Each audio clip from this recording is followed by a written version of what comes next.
Salut Yannick, Salut Pablo. merci d'avoir accepté mon invitation et de me recevoir au Sénat. Yannick, tu es sénateur écologiste de Paris. Si j'ai voulu t'inviter, c'est parce qu'il y a plusieurs sujets sur le feu. D'abord, tu publies un livre Ouais. aux éditions de Noël qui s'appelle Climat, deux points, la drôle de guerre. Sommes-nous condamnés à une France caniculaire dirigée par l'extrême droite? Le ton est donné, c'est assez catastrophiste.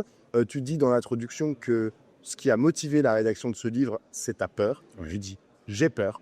J'ai peur de l'extrême droite, j'ai peur de la montée de toutes ces idées rances, j'ai peur de l'imminence de la guerre, j'ai peur de, de cette planète en feu à cause du dérèglement climatique. Et donc, tu fais des propositions. Dans cette proposition, on va aller directement dans le cœur du sujet. Il y a cette proposition qui est assez originale venant de la part d'un écologiste d'être conservateur. Tu dis soyons conservateurs. Alors tu dis ça veut pas dire réactionnaire, tu vas nous expliquer. Euh, mais qu'est-ce qui t'a pris en fait de sortir cette affirmation, de dire que tu veux être conservateur? Est-ce que ça veut dire que tu ne veux plus être un progressiste? Parce que ça s'oppose à progressiste, si je puis me permettre. Non, parce que conservateur aujourd'hui, ça veut dire que, considérer qu'il y a dans le passé, il y a dans le présent des choses qu'on veut conserver et que, en particulier, la protection de la nature, ça s'appelle de la conservation. On est les premiers conservateurs de notre patrimoine naturel. Aujourd'hui, il y a toute une partie de gens qui, sur le terrain, se mobilisent pour des questions musulmanes, parce qu'ils ne veulent pas que leur forêt disparaisse, parce qu'ils ont la trouille du recul du trait de côte, parce qu'ils voient les montagnes s'effondrer à cause du dérèglement climatique.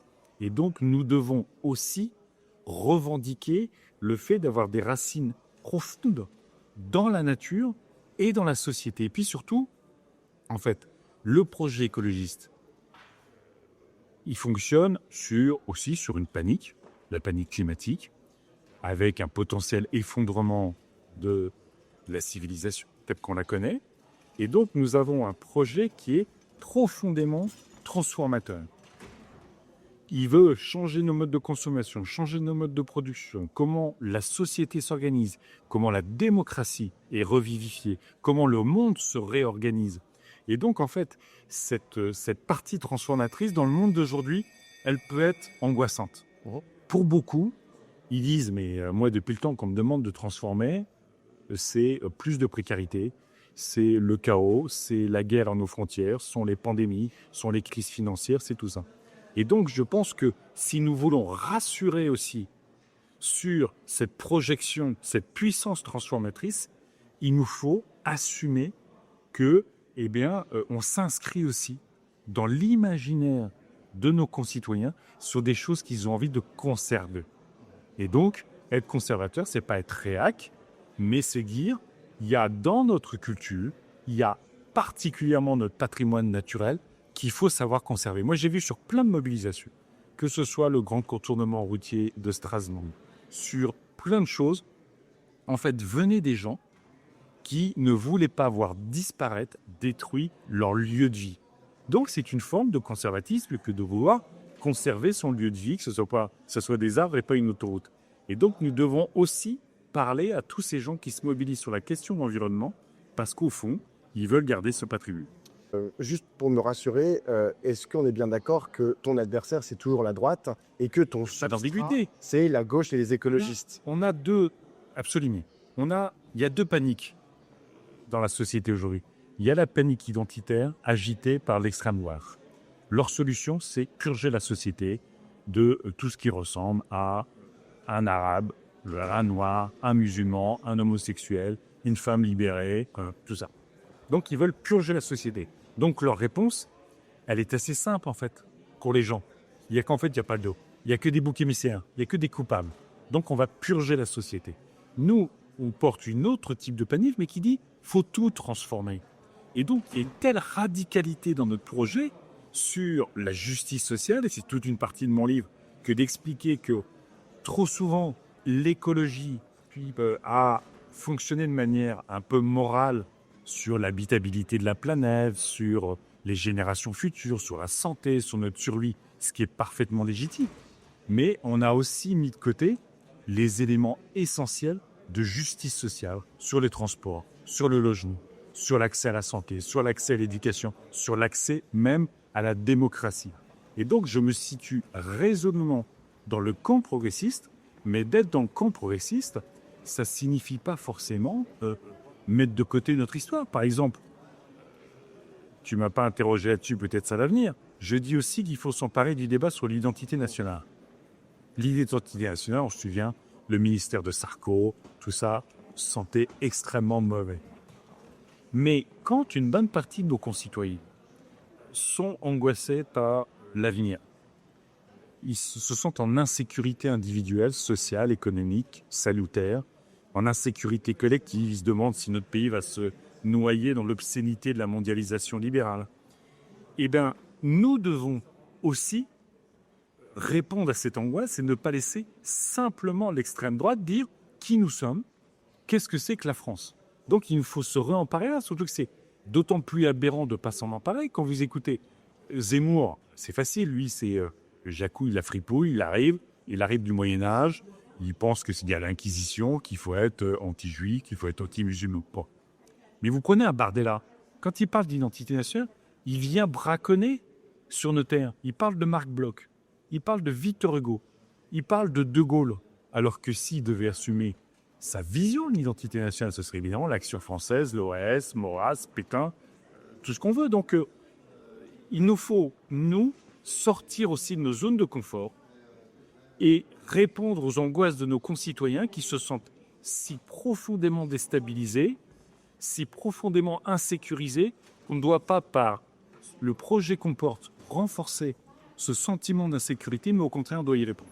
Mais sur la question, par exemple, de l'identité nationale, c'est un sujet qui est laissé en friche par tous et toutes à gauche. Par exemple, Jean-Luc Mélenchon et la France Insoumise, eux, ils remplissent en fait ce récit. Jean-Luc Mélenchon, il a cette proposition de nouvelle France qu'il construit depuis des mois, voire des années. C'est une France dans un processus de créolisation. Est-ce que dans un processus de créolisation, est-ce que ça, par exemple, tu vois, genre, et tu considères que c'est une façon de répondre à ces angoisses identitaires proposées par l'extrême droite? C'est incontestablement une façon d'y répondre, et tant mieux, parce qu'encore une fois, si une majorité de nos concitoyens, et on voit dans toutes les démocraties, ils sont tétanisés par le futur. Donc quand vous êtes tétanisé par le futur, angoissé par le présent, il y a l'appel du vide en fait. Et le vide, c'est un passé mythifié dont on arrache les pages sombres pour dire la France, ça n'a été que glorieux, y compris du temps de la colonisation ou de la collaboration. Donc, Jean-Luc, il a une réponse à ça. Et il a raison d'avoir une réponse à ça. Parce que si on laisse les gens sans réponse, eh ben, encore une fois, ils vont se dire, bon, ok, peut-être ça pue un peu quand Bardella m'en parle, ou Sarkozy m'en parle, ou d'autres, mais au fond, c'est les seuls à répondre à mon angoisse. Donc, on doit raconter notre propre histoire. Et surtout que, quand on interroge spontanément les gens sur c'est quoi être français, ils vont pas dire, encore une fois, ils vont parler, je sais pas quoi, ils vont parler de la cérémonie d'ouverture des JO, ils ont été super fiers, qui était quand même une ode à la diversité et au progressisme. Ils vont parler de la Sécu et du Conseil national de la résistance, sujet dont on débat en ce moment même au Sénat sur les droits sociaux et sur la protection. Ils vont parler de la résistance, ils ne vont pas parler de la collaboration, ils vont parler de la révolution. Quand on voit le débat qu'on a sur la fiscalité, on a l'impression qu'on est en 1788 en fait. C'est l'ancien régime, on est encore dans l'ancien régime. Il y a des ultra-riches et c'est honteux, c'est à raquette de remettre en cause leur ultra-fortune. Et donc on voit bien qu'il y a à nous à faire vivre, pas à mythifier une identité, pas à la scléroser, mais à la faire vivre justement pour nous projeter dans l'avenir sur un patrimoine politique commun et qui fait que, et là on est d'accord avec les insoumis, on est d'accord sur toute la gauche, notre pays n'est pas un pays ethnique, c'est une nation politique. En ce sens, sur cette question-là, on ne peut pas vraiment dire que tu es conservateur, tu es conservateur sur les questions de nature, en fait. Oui, débattre sur ces questions-là. Ben, mais tu sèmes un peu le trouble, parfois. Oui, mais c'est bien si les gens ils sont un peu troublés et qu'ils vont lire. Alors, tu sèmes d'autant plus le trouble que ta proposition, c'est sorti à peu près en même temps que le livre, politique pour sortir de l'embrouillamini sur le budget, que ce soit de la Sécu ou le budget de l'État, c'est de dire, il faudrait, tu l'as dit dans une interview, il faudrait un deal avec le bloc central, avec la Macronie, Renaissance, Horizon, je sais pas jusqu'à où tu mets le bloc central, si tu rentrais l'air dedans. Non, eux n'ont pas fait le Front républicain. D'accord. Il faut se souvenir que, y compris eux, Voilà. non seulement en 2024, ils n'ont pas fait le Front républicain, mais là, ils ont basculé de l'autre côté du Front républicain. Donc, toi, ce que tu dis, c'est il faut un deal avec genre le bloc central, un deal global, et dans le même temps, tu nous dis, dans ton bouquin, soyons conservateurs. Avoue que, genre, pour des gens qui regardent, ils sont là, genre, oulala, qu'est-ce qui arrive à Yannick Jadot? Est-ce qu'il est en train de basculer de l'autre côté de la force? Non. Il y a 3 blocs politiques à l'Assemblée. Il y a, depuis 2024, il y a le bloc du NFP, il y a le bloc central et il y a le bloc d'extrême droite, avec les LR qui sont en train de passer de fait du bloc central au bloc d'extrême droite. Dans toute démocratie parlementaire, et moi je suis pour la démocratie parlementaire, il faut des coalitions pour gouverner. Soit c'est une coalition, c'est ce qu'a voulu faire Barnier, du bloc central avec l'extrême droite, soit, à un moment donné, en attendant la grande explication politique de 2027, c'est un accord. On n'est pas avec un système à la proportionnelle dans les démocraties, dans toutes les autres démocraties européennes. En début de mandat, on se dit on fait un accord de coalition. C'est ce qui fait partout ailleurs. Là, il faut qu'on ait quelque chose qui permet d'apaiser un peu notre pays, de tenter de commencer à le réparer et de faire en sorte qu'en 2027, il y ait la grande explication politique entre la gauche, la droite, les écologistes, l'extrême droite et tout ça. Et donc, je dis que si on ne veut pas que ce soit avec l'extrême droite, et ce serait quand même le pire pour ce qu'on défend et pour toutes celles et tous ceux qu'on défend, les plus fragiles, les minorités, et ben à un moment donné, il faut accepter un compromis avec le bloc central qui permet de tenir le pays jusqu'en 2027. Moi, c'est vrai que là, la différence d'autres forces politiques, je ne suis pas pour des élections anticipées. Parce que une élection, elles me font peur. Et puis surtout, moi, je pense que notre pays souffre encore de ne pas avoir eu vraiment de campagne électorale en 2022. Macron a refusé de faire la campagne électorale. Il n'y avait pas. Donc en fait, notre pays n'a pas arbitré les grands sujets. Un départ d'Emmanuel Macron, ça veut dire que c'est une campagne présidentielle en 35 jours.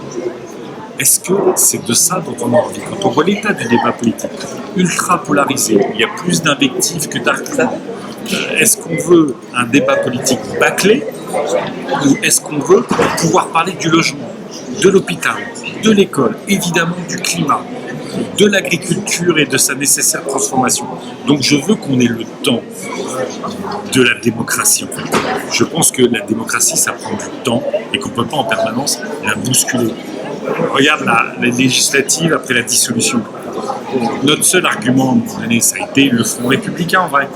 On n'a pas eu le temps de développer notre programme. On l'a négocié en quelques nuits, mais ça n'a pas été une campagne programme contre campagne. C'est une campagne où la gauche s'est mobilisée et a mobilisé une partie de la société pour empêcher l'extrême droite d'arriver au pouvoir, c'est parce qu'on lui donnait le pouvoir.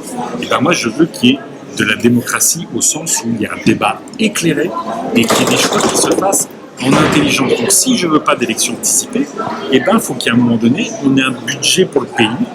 Il faut qu'on trouve le moins mauvais des compromis. Ce ne sera pas notre budget, ce ne sera pas le budget de ceux d'en face, mais je ne veux surtout pas que ce soit le budget de l'extrême droite. Donc toi tu dis, arrimons-nous, ou à tout moins, accolons-nous à l'espace politique. Ben non, mais nécessairement, tu dis un deal. Désolé, vous allez vous retrouver dans une salle et vous allez négocier point par point. Et à la fin, vous allez signer le même texte. C'est ça, un deal. C'est un deal, oui. Voilà. Donc ça, c'est un deal. Et donc tu te dis, tiens, accolons, dans le moment politique que l'on vit, accolons-nous ou arrimons-nous à l'espace politique qui est le plus détesté dans le pays, c'est-à-dire le macronisme. Oui, mais qui n'est pas pour moi le plus dangereux. Mais je l'ai dit, c'était une plus mais c'est ça le sujet. La question en démocratie, la question, c'est pas qui on déteste en fait. Pardon. Emmanuel Macron est probablement le président qui suscite le plus de détestation dans l'histoire de notre pays. Et franchement, ça a un argument politique, ça. Ça me fait pas une ligne politique.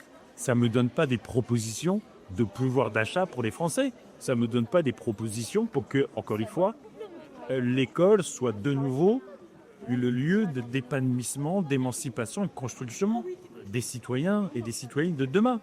Donc, À la fois, dans le truc, moi j'ai voté Macron deuxième tour en 2022 sans ambiguïté. C'est pas par affection ou appréciation du programme de Macron. C'est parce qu'à un moment donné, on peut pas dire l'extrême droite est la menace absolue sur notre démocratie. Et on voit que on n'est plus du tout dans l'époque où les extrêmes droites passaient et en un an faisaient la preuve de leur incompétence. Et on voit que quand l'extrême droite s'installe, elle reste au pouvoir en fait. Elle est même revenue au pouvoir empire aux États-Unis. Donc dans le choix des choses, moi ce que je veux, c'est qu'il y ait un débat de confrontation politique. Je dis bien de confrontation politique avec la gauche, les écologistes, et la droite, une partie de la droite, qui, même si on a des idées très différentes, des solutions très différentes pour le pays, on garde l'idée qu'il y a un état de droit, il y a des libertés, une démocratie à conserver, il y a la raison qui doit être au cœur de nos politiques publiques. Et quand on met la raison au cœur de nos politiques publiques, évidemment, il y a l'agenda écolo. Ça ne veut pas dire qu'on a le même programme, mais ça veut dire qu'il nous faut ce terrain de confrontation politique qui exclut l'extrême droite et les fake news, les contre-vérités et le racisme permanent. Mais le problème, c'est que je continue d'y voir un hiatus, une contradiction. Mais c'est quoi l'alternative ? C'est quoi l'alternative ? Construire ton identité, enfin quand je dis ton, c'est celle de la gauche. Non mais c'est quoi l'alternative puisque personne n'est majoritaire de toute façon.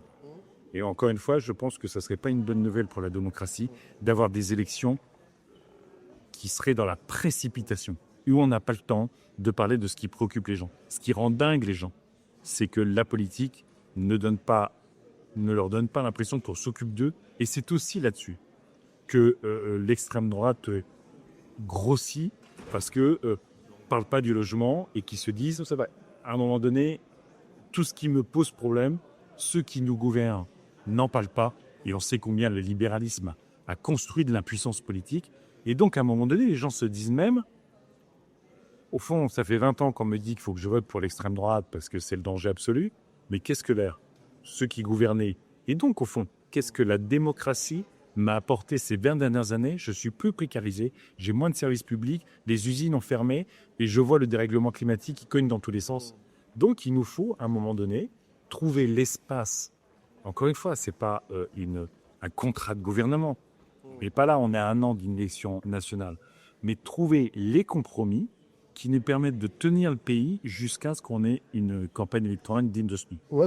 Et là, les Français trancheront. Oui, mais c'est qu'il en va de la crédibilité aussi de ce que propose la gauche ou, en l'occurrence pour toi, ce que proposent les écologistes. C'est-à-dire que... Et tu n'as pas répondu à la question, c'est quoi l'alternative? Mais trouver un compromis.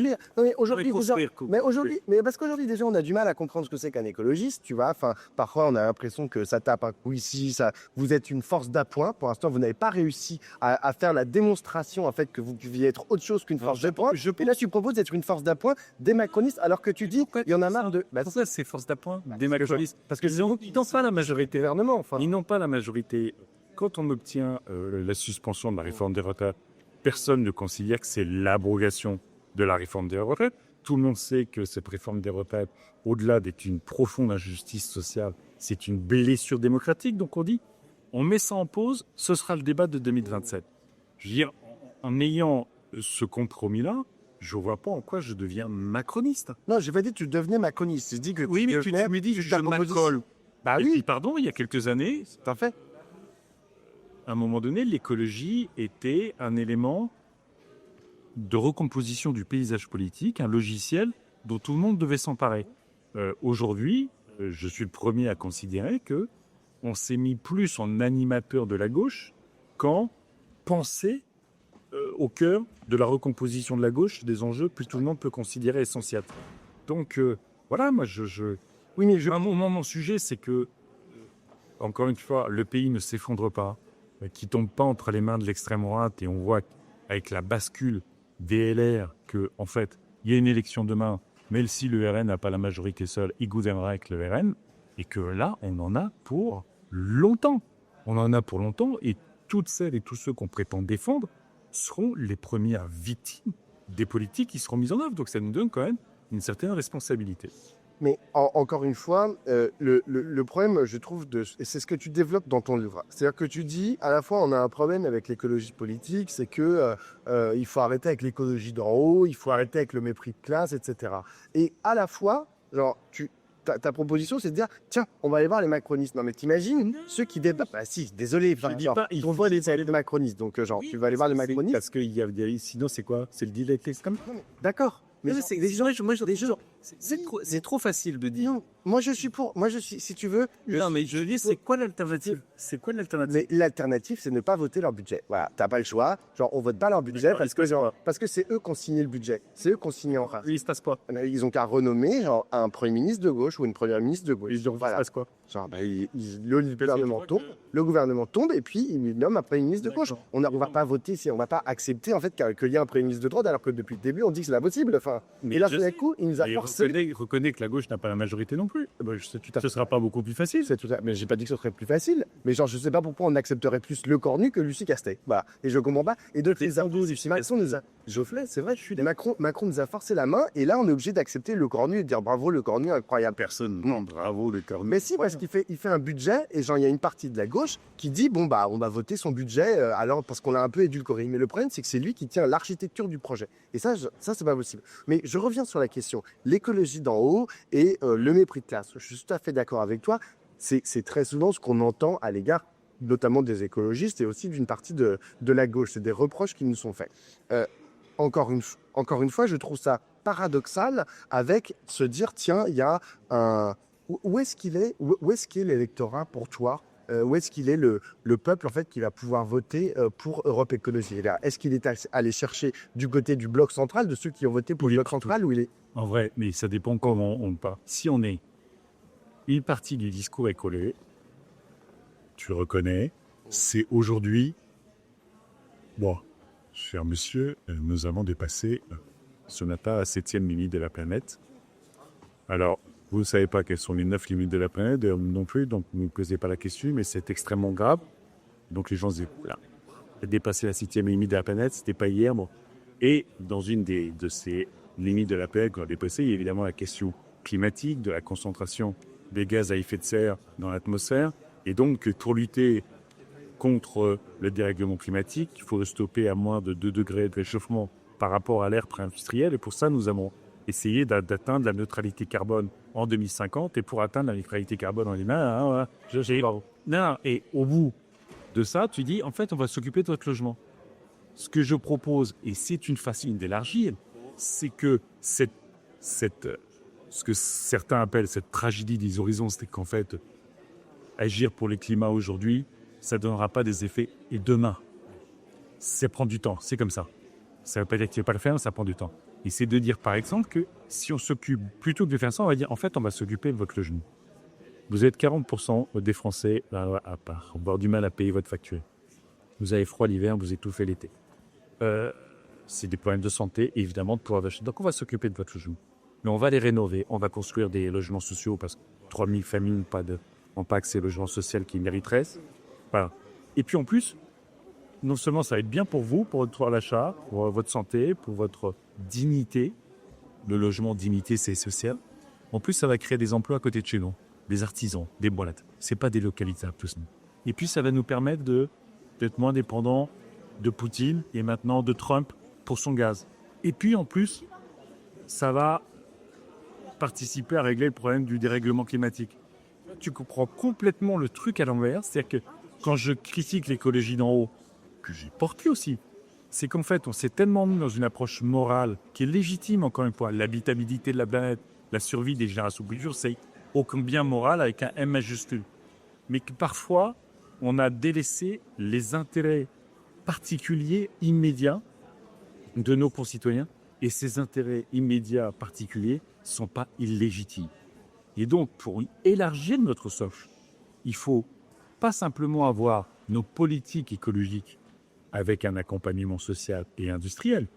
Il faut que le cœur de notre politique écologique, ce soit le social, l'industrie, pour contribuer à l'objectif écologique. Quand je dis, dans pas mal de nos régions, la montée de l'extrême droite, on le sait, c'est aussi, on l'a dit, il pourrait être d'angoisse, de précarité, de sentiment de mépris, de relégation.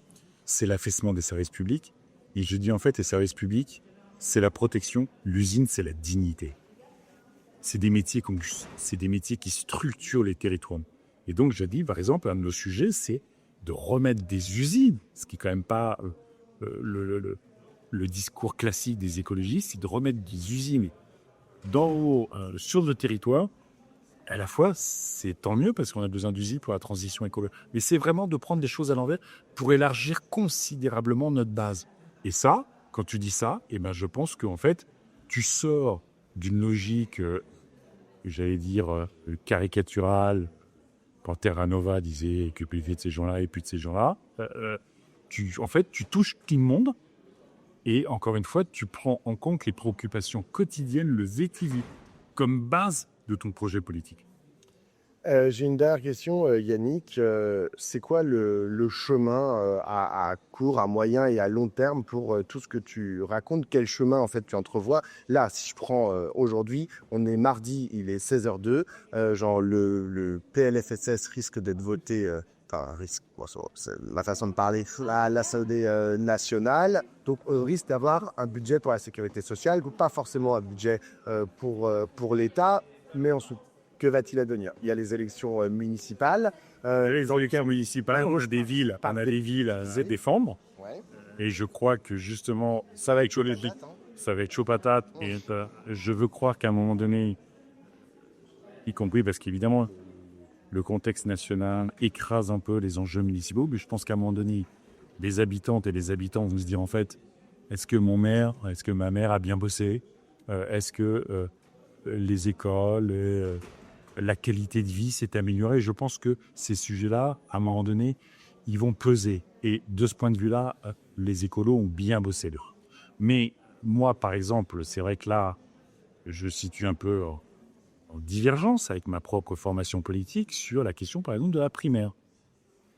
La primaire du NPA à Hollande avec Mélenchon et Glucksmann. Est-ce que tu penses sérieusement que ça va exister? Est-ce que tu penses qu'à... Ça va tellement pas exister que Mélenchon a déjà dit, allez vous faire voir. Mais Mélenchon l'a toujours théorisé. Et reconnaissons-lui.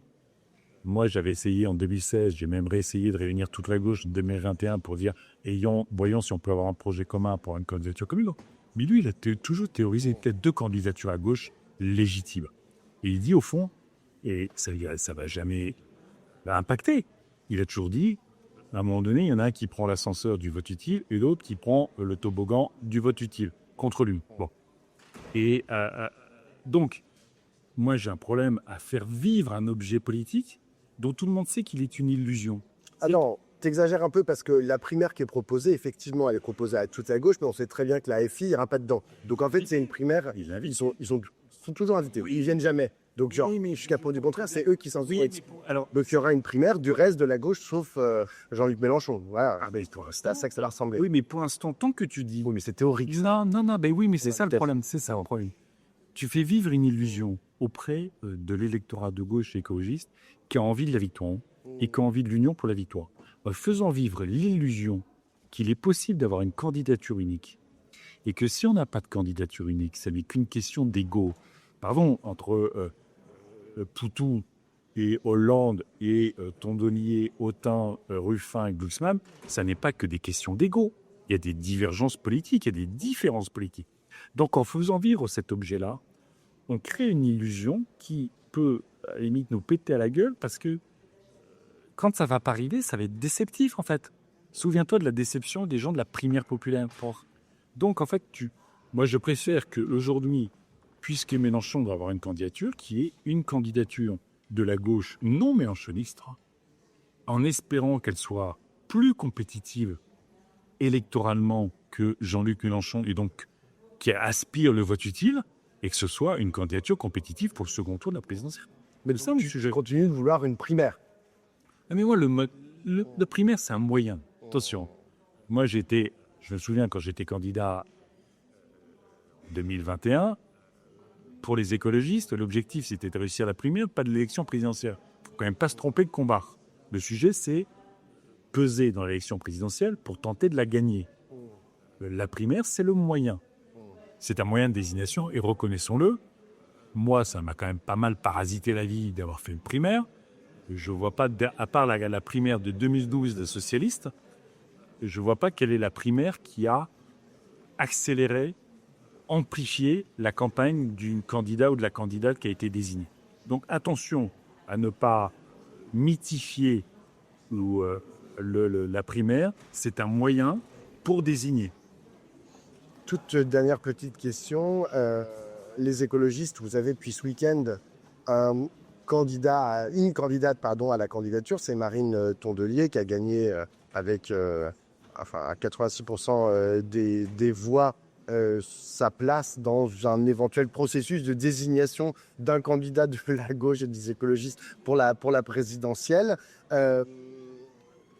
Toi, donc, tu es chez les écologistes. J'ai vu là dans certains articles que toi, ça te grattait un peu d'y aller, pourquoi pas, à la présidentielle. Mais du coup, vous avez déjà un candidat dans votre parti. Bon, tu ferais comment? Non, moi, j'ai pas, ma première intention n'est pas de retourner faire une élection présidentielle. Ce que je dis simplement, c'est que je vois, au nom de cette primaire, au nom de la candidature unique, je vois le rôle des écologistes devenir un trait d'union, comme beaucoup disent. Moi, des fois, je dis un psychothérapeute de couple entre les insoumis et les socialistes, que je ne vois pas notre projet écologiste au cœur de ce débat-là. Je vois notre rôle d'animation de la gauche, pas de recomposition de la gauche autour des questions écologiques. Et pas moi. Moi, ça ne me satisfait pas, en fait.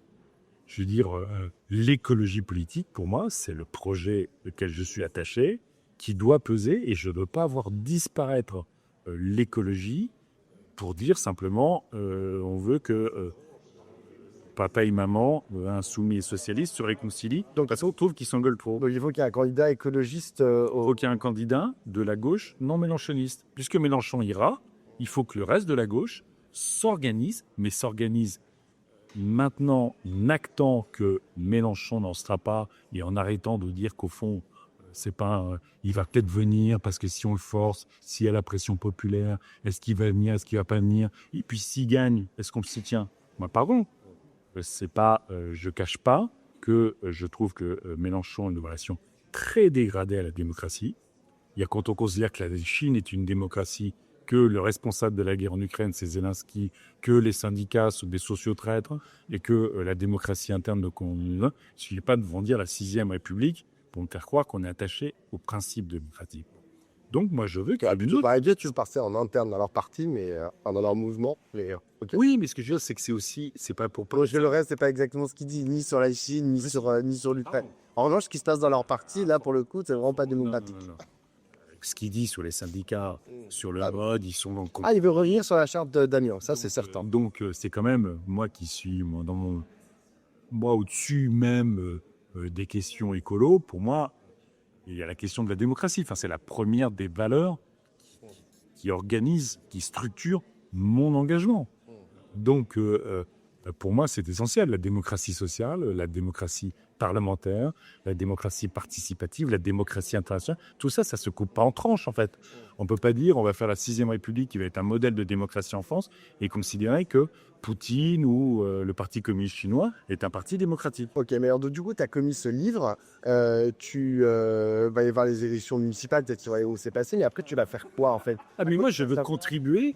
Je ne veux pas être animateur de la gauche, j'ai bien compris. Non, mais moi, je veux contribuer à ce que ce projet, on peut qualifier de social-écolo, puisque ça ne sera pas que écologiste, ça ne sera pas que socialiste, ce sera social-écologiste, soit le moteur d'une campagne présidentielle qui nous emmène potentiellement à la victoire, qui nous emmène évidemment sur les élections législatives et qui...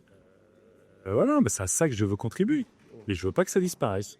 Je ne veux pas que le combat qui n'est pas simplement une question de dire ça fait 30 ans que je me bats pour l'écologie, je ne veux pas la voir disparaître. C'est que sur le terrain, je vois des gens dans les collectivités locales, dans les associations, des citoyens, des citoyens, même des entreprises, tout ça, porter notre projet. Et là, ils sont un peu orphelins d'un mouvement politique qui, à mon avis, veut faire de leur engagement le cœur de la campagne de 2027. Eh ben, merci beaucoup, Yannick, et bonne chance pour ta dernière semaine de débat budgétaire. C'est raide. Il faut dire que c'est raide parce que ici, maintenant, ils sont quand même totalement radicalisés. Ouais. Donc, on supprime l'aide publique au développement, enfin, on a réduit de 40%, on massacre les budgets écolos, et puis... Et les éoliennes, c'est moche. Et puis là, on va avoir un plan social majeur dans tout le monde associatif, parce qu'il supprime entre les fonds des collectivités, les fonds pour les associations, tout ça. C'est quand même... on a 15 millions de bénévoles dans notre pays, des centaines de milliers de salariés du monde associatif qui permettent qu'il y ait les gamins qui jouent au foot, aillent au théâtre et à manger. Tous ces gens qui sont en train d'être finalisés. Le combat est raide. Le combat est raide.